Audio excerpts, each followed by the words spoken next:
Muy buenos días, muy buenas tardes, muy buenas noches, según corresponda. Vamos a continuar formación docente. El tema de hoy es docencia tutorial. En educación y docencia, la tutoría se refiere a la función del docente mediante la cual se le encomienda el cuidado de la educación o enseñanza de un tema específico. Docencia tutorial, yo creo que no hay un solo docente que no haya impartido este método de docencia en algún momento de su desarrollo profesional. La tutoría es básicamente cuando nosotros nos sentamos con un alumno o con un grupo a enseñarle específicamente la forma práctica del conocimiento que está desarrollando. La tutoría es aquella función del docente en la que nosotros explicamos, no teórica, sino prácticamente alguna aplicación. En medicina, por ejemplo, se utiliza mucho, y yo creo que es la función más importante, en las residencias médicas. Cuando nosotros tenemos un estudiante de alguna especialidad, también en enfermería, cuando tenemos un estudiante de licenciatura o de especialidad, vamos guiando prácticamente, y el objetivo de las estancias en los hospitales, de las residencias y de los, ¿cómo se llaman? Las rotaciones por los hospitales, es precisamente que se lleve a cabo la función de tutoría docente. Entonces es una cosa que hacemos constantemente, hacemos muchísimo tiempo. Hoy día tenemos acceso a muchas fuentes de información y una de las más importantes cuando tenemos dudas sobre algo es precisamente buscar en YouTube un video tutorial. A veces tenemos, por decir un ejemplo, un problema con nuestro coche, no funciona o le queremos cambiar la batería, la mayoría de las personas lo quiere hacer sola o lo quieren hacer solos, se meten a internet, buscan en YouTube cómo cambiar la batería y le ponemos el modelo del coche, ¿no?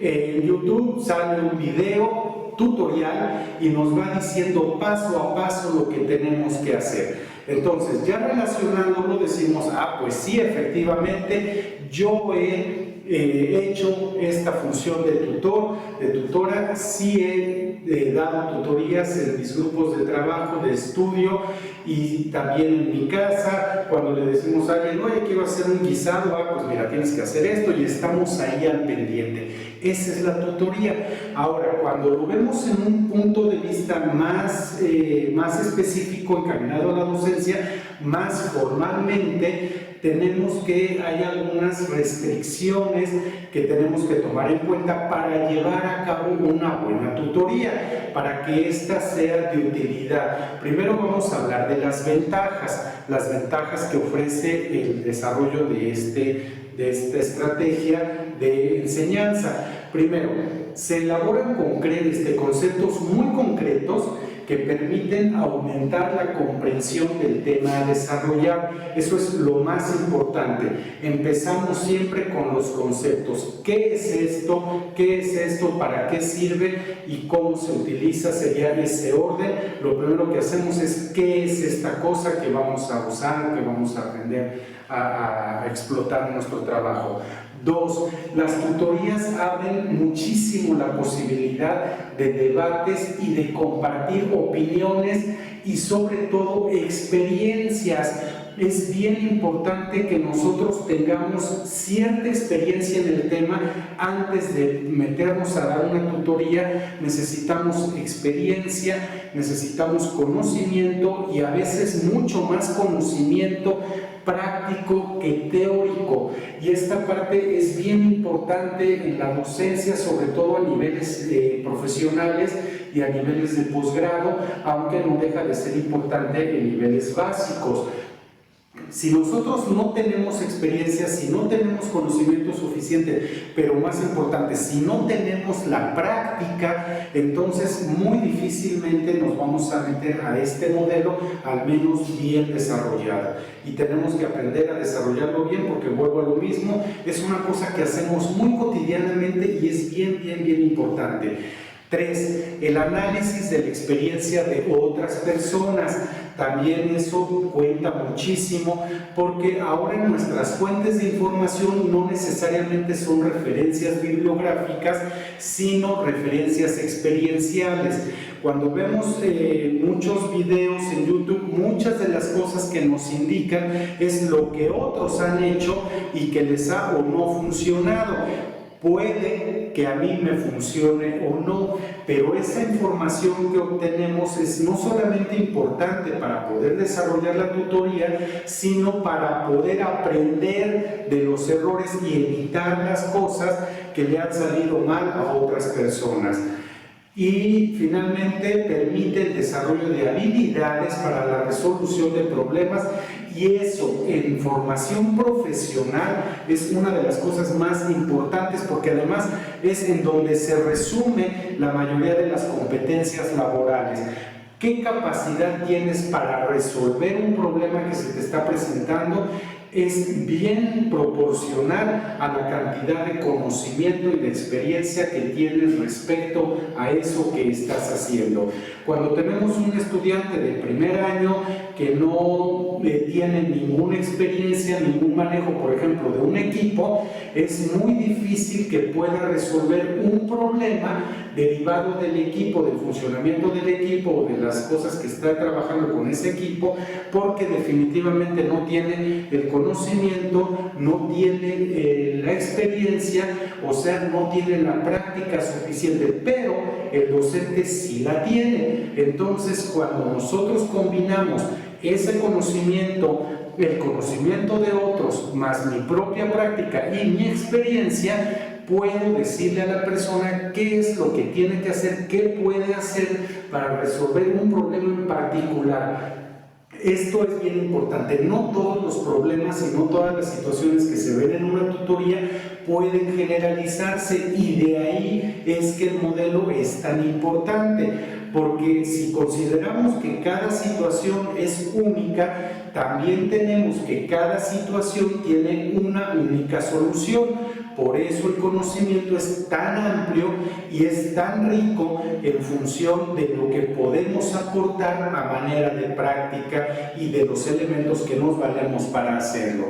Dependiendo del área que estemos trabajando, de la disciplina, es posible incorporar a una tutoría una serie de disciplinas, de actividades de aprendizaje dentro de una sola sesión. Esta parte también es muy enriquecedora para el alumno, porque vamos a poder en este modelo, en esta estrategia de tutoría, incorporar no solo una postura metodológica o una postura teórica o un punto de vista científico, sino varios aspectos que van desde lo meramente estudiado como método empírico, hasta lo más elevado que ya no es experiencial, sino realmente demostrado. Pero todo eso vale y todo eso cuenta en estas sesiones. Primero, se pueden utilizar algunas que lo hemos hecho. Yo estoy seguro de que cuando los digamos van a relacionar con su propio trabajo.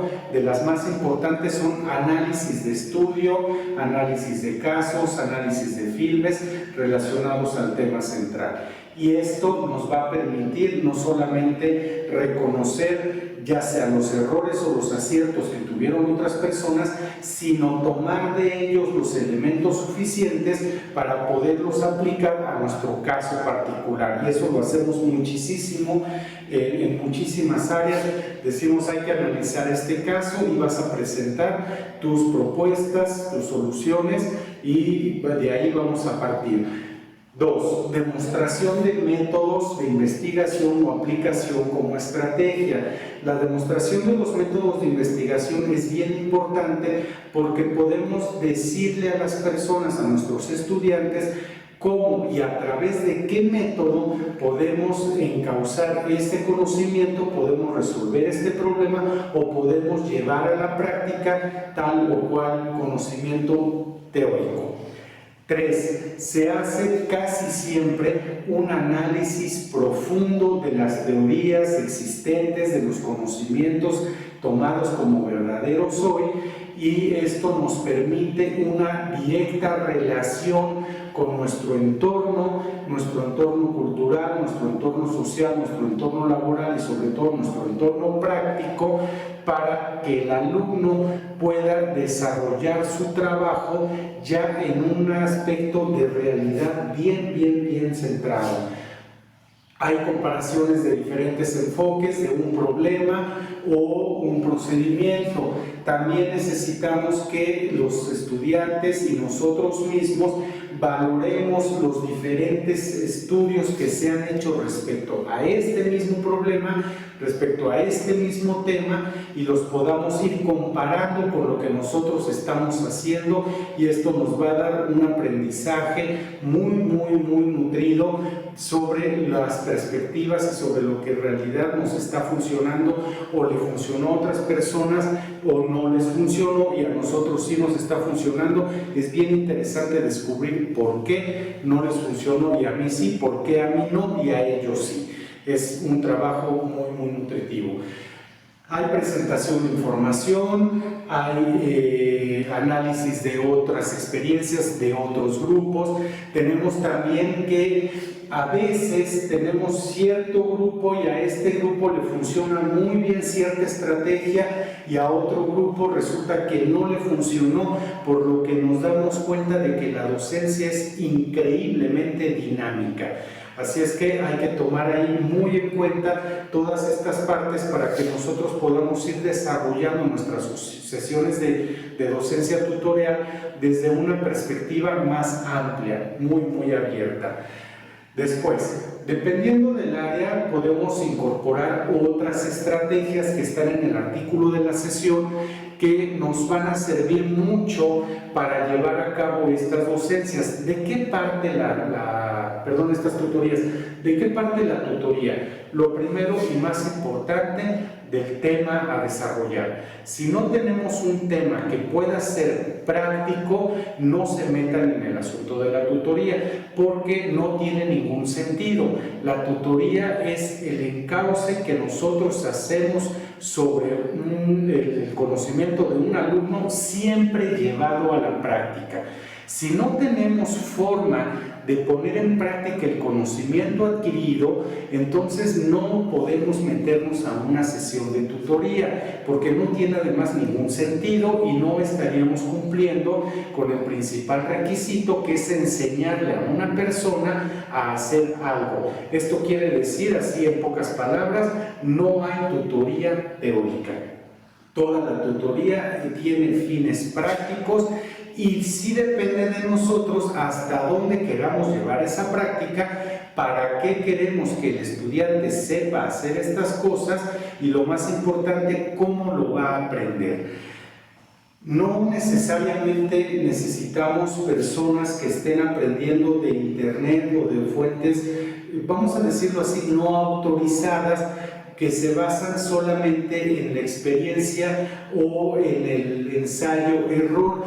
Aquí tenemos una responsabilidad un poquito más amplia. Si nosotros vamos a llevar a cabo una tutoría, tenemos que asegurarnos de que lo que le estamos enseñando a los estudiantes esté debidamente sustentado, debidamente comprobado, con los métodos que ya todos conocemos, pero que se puedan aplicar. Ahora, otra parte bien importante: a veces tenemos la mala costumbre de basar nuestras sesiones académicas en el extranjero, y eso es a veces muy malo. Si lo hacemos en las prácticas, por ejemplo, de enfermería, las técnicas de enfermería, las técnicas médicas, resulta que lo que están haciendo en otros países corresponde también al nivel de desarrollo tecnológico que tienen esos países. A veces el desarrollo tecnológico es muy alto, a veces es muy bajo, y nosotros tenemos que encontrar en todo caso uno que esté acorde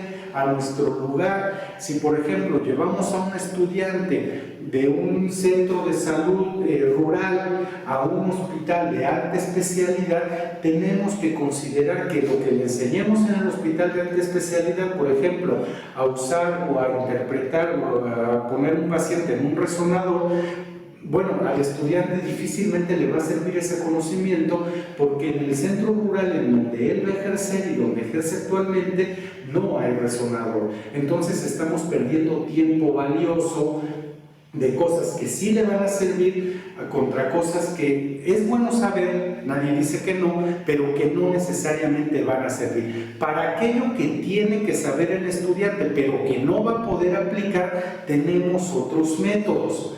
Tenemos las clases, tenemos el conocimiento, digamos, general. Estamos hablando de tutoría. Si la tutoría está refiriéndose específicamente al uso de un resonador, pues evidentemente necesito gente para esa tutoría que esté en una unidad en donde exista un resonador. Es como una persona que no tiene coche, se mete a YouTube a ver cómo cambiar las baterías o cómo cambiar el filtro del aceite o el aceite del automóvil, pero pues no tiene coche.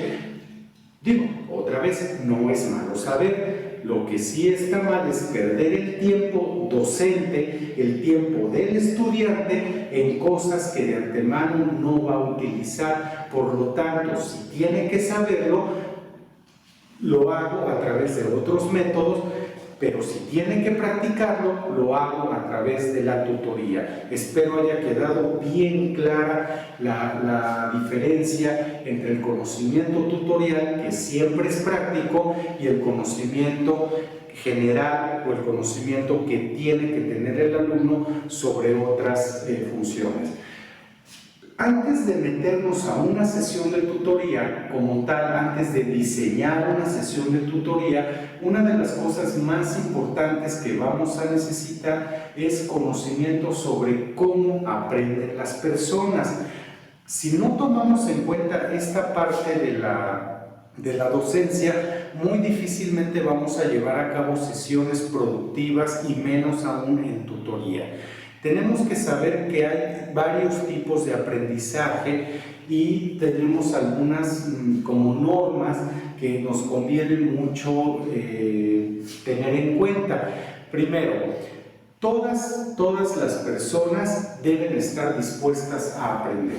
Si no tenemos estudiantes dispuestos al aprendizaje, si no tenemos estudiantes que realmente quieran saber de la cosa, lo mejor es no meterse en un asunto de tutoría, porque no vamos a tener esta conexión necesaria entre lo que estamos tratando de enseñar o estamos enseñando y lo que el estudiante está aprendiendo. Y si no existe esta correcta relación, pues no vamos a tener éxito en ninguna parte de la docencia, pero en la tutoría mucho menos. Tiene que haber y tenemos que asegurarnos de que los estudiantes o el estudiante quiera aprender la técnica o quiera aprender la práctica de ese tema teórico. 2. El aprendizaje es mayor y de mejor calidad cuando una persona ve posibles implicaciones y posibles usos de lo que está aprendiendo en su vida cotidiana. Si nosotros nos basamos solamente en supuestos, en prácticas que nunca van a suceder, muy difícilmente vamos a mantener el interés y el entusiasmo en las tutorías. Siempre hay que procurar que todo lo que estemos llevando a cabo en estas sesiones sea realmente utilizable por el alumno, sea práctico para el alumno y que pueda ir a su lugar de trabajo o a su futuro preparado porque ve lo que puede hacer con este conocimiento. 3. Si el aprendizaje del estudiante es la meta, enseñanza efectiva significa la creación de ambientes propicios de aprendizaje. Esta parte sí tiene mucho que ver con la personalidad de los docentes. Si usted no es una persona paciente, si usted no es una persona que tenga la habilidad para comunicar correctamente, para instruir correctamente a un estudiante, mejor no se meta en la parte de la tutoría. Aquí, dentro de las características personales, se requiere muchísima paciencia, se requiere explicar no una no 2, a veces 3, 4, 5 veces, estar al pendiente de cada cosa, no humillar a los alumnos porque no hicieron el procedimiento como se les indicó al principio. Hay pasos que se van a brincar, habrá quien lo haga bien a la primera, pero eso es realmente raro. Generalmente va a haber una curva de aprendizaje y esta es de las más grandes. Necesitamos ser muy pacientes, tener en cuenta que lo que yo sé no es lo que el alumno sabe. Entonces le vamos a ir enseñando paso a paso cosas que yo ya doy por obvias. Si vamos a regresar al ejemplo de cambiar el aceite del coche, para mí lo más obvio es saber que el tornillo del cárter, si es que todos sabemos lo que significa eso, gira al lado opuesto. Entonces, porque lo estoy viendo hacia abajo. Entonces, si yo le digo al estudiante, abre el cárter, pues veo que no lo está haciendo adecuadamente, no le digo, quítate, yo lo hago. No, pues tienes que enseñarle cómo se hace. Si no tengo esa capacidad, si no tengo esa paciencia para meterme ahí y estar explicando exactamente qué es una llave de cubo, cómo se pone la matraca, bueno, qué es la matraca, dónde está el tornillo del cárter, cómo se abre, cómo tienes que estar, qué se tiene. O sea, si no puedo hacer todo eso, mejor no me meto en la tutoría.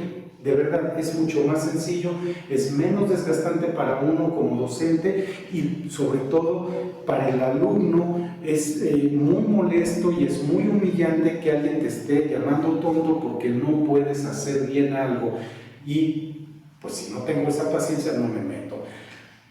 4. Los estudiantes tienen más posibilidades de aprender y retener si les pedimos algo más que memorizar y repetir información a manera de examen, y yo creo que esta es la parte más importante de las tutorías.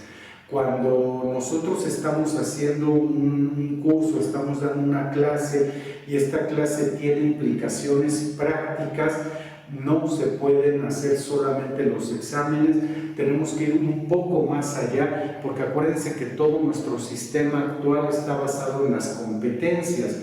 Entonces, parte de las competencias son saber hacerlo en el mundo laboral, saber hacerlo de manera profesional. Y si lo que estamos tratando de enseñar no es aplicable, no es para tutoría. Y 2, si no desarrollamos este interés en el alumno de hacer estas cosas de la manera práctica, pues tampoco estamos hablando de material para tutoría. 5. Una clase tradicional se centra en la presentación y exposición de los conocimientos, y en estas sesiones el docente generalmente va a explicar un concepto, va a explicar una teoría, la va a fundamentar y el alumno lo va a aprender. En la tutoría, además de esto, vamos a llevar a la práctica esa misma explicación con esos fundamentos, lo cual es sumamente importante. Si nosotros tomamos en cuenta todas estas características del aprendizaje de las personas, más los tipos de alumnos que vamos a tener, entonces podemos ir armando muy buenas estrategias. Por último, vamos a ver cuáles serían los estilos de aprendizaje más frecuentes. Tenemos uno que, bueno, todos los conocemos. Uno es el estilo activo. Se refiere a aquellos estudiantes que prefieren procesar la información de manera activa. Son estas personas que participan, que preguntan, que están en todo. La clase es un estilo, no es un mejor estudiante, es una persona que tiene un estilo de aprendizaje más activo que otras personas. O sea, no vayan a catalogar a sus estudiantes porque participa mucho, es mejor, es más inteligente, es más listo. No necesariamente. Hay otros estudiantes que tienen un estilo mixto. Estas personas que procesan la información de forma activa, pero también reflexivamente. Son personas que están muy atentas a la clase, pero al mismo tiempo no participan porque prefieren reflexionar sobre las cosas. Y el hecho de que no participe de ninguna manera significa que esté inconforme, que esté retrasado en los estudios, que no sepa convivir. Digo, hay muchas formas, hay muchas causas por las cuales una persona no participa y no podemos nada más decir a este no le interesa porque nunca levantó la mano. Y esta calificación cuando en nuestros métodos de evaluación ponemos participación del estudiante 0 y este 0 representa el 30% de la evaluación general, hay que tener mucho cuidado de por qué estamos catalogando esa falta de participación como desinterés o como falta de conocimiento o entendimiento del tema. A veces el estudiante es tímido, a veces es una persona que le gusta más la reflexión, que presenta excelentes trabajos escritos porque los hace en su lugar adecuado, se siente a gusto en donde está, y tenemos que aprender a respetar estas circunstancias de la gente. O sea, no todo el tiempo los estudiantes van a estar participando y no significa que estén aprendiendo más. Hay gente que participa mucho y que al final de cuentas, ya en la hora de la práctica, ya en la hora en donde vamos a solicitar, por ejemplo, una exposición, pues resulta que no aprendió absolutamente nada, pero eso sí, era el más hablador de toda la clase. Es bien importante esto. Hay estilos pasivos que tienen mucha relación con los estilos mixtos. Estos estudiantes que esos de plano nunca hablan en una sesión, sin embargo todo lo anotan, todo lo tienen perfectamente fundamentado en sus cuadernos, son muy buenos en los exámenes, son muy buenos en las exposiciones, aunque no abrieron la boca, pero ni para saludar en la mañana o en la tarde cuando se presentó a la clase. Gente que generalmente está a lo mejor aislada en el grupo, y otra vez, ahí tiene mucho que ver la experiencia docente. El hecho de que un alumno o una alumna esté hasta atrás, nosotros diríamos retraído, esté mal comunicado, no quiere decir que sea un mal estudiante. Primero, antes de hacer esos juicios, hay que preguntarse cuál es su estilo de aprendizaje, y resulta que este tiene un estilo de aprendizaje pasivo, quiere decir no participa, pero sí entiende. Hay otros estudiantes que tienen un estilo práctico, estudiantes muy indisciplinados, gente que es muy rápida. O sea, decimos algo e inmediatamente lo entiende, y todo lo demás siempre parece que están como distraídos y distrayendo a la gente. A estos estudiantes generalmente se les sataniza, es indisciplinado, sobre todo en los grados básicos, tiene problemas de conducta, no atiende, siempre está platicando. Pero cuando tenemos que demostrar el conocimiento del estudiante, resulta que sí lo tiene, pero es una persona sumamente activa. Y esto también, como docentes, es bien importante saberlo. Y finalmente, estos también abundan, son los estudiantes que sencillamente no les interesa. No participan, no reflexionan, no entienden, y sí, no les interesa nada. Estos estudiantes también los podemos identificar, son aquellos que de plano no quieren estar ahí, no saben exactamente por qué se metieron a esa carrera o a ese tema, y pues de esos va a haber siempre. Eso lo vamos a ver en una de las sesiones, del problema de la relación con los estudiantes. Pues bien, conclusión. La tutoría es pues una estrategia, es un método que vamos a aplicar cuando nuestro tema se presta a la práctica. Tenemos ciertas características que hay que tomar en cuenta, tanto personales como del tema. Tenemos que medir bien honestamente nuestra facilidad para instruir más que para enseñar, más que para explicar, nuestra capacidad para dar instrucciones precisas sobre lo que los estudiantes tienen que hacer, cómo tienen que hacerlo, cuándo tienen que hacerlo, para qué y qué resultados se espera. Si no tenemos esas características de personalidad, si no somos personas muy pacientes, que saben explicar perfectamente bien una instrucción, lo mejor, lo más sano, tanto para el docente como para el estudiante, es no meterse en la tutoría. Digo, no es que a fuerza lo tengamos que hacer, sencillamente es un método muy valioso, muy valioso, pero sí tiene ciertas restricciones y sí hay que saberlo llevar a cabo. Pues espero que este video sea de utilidad, les agradezco mucho la atención.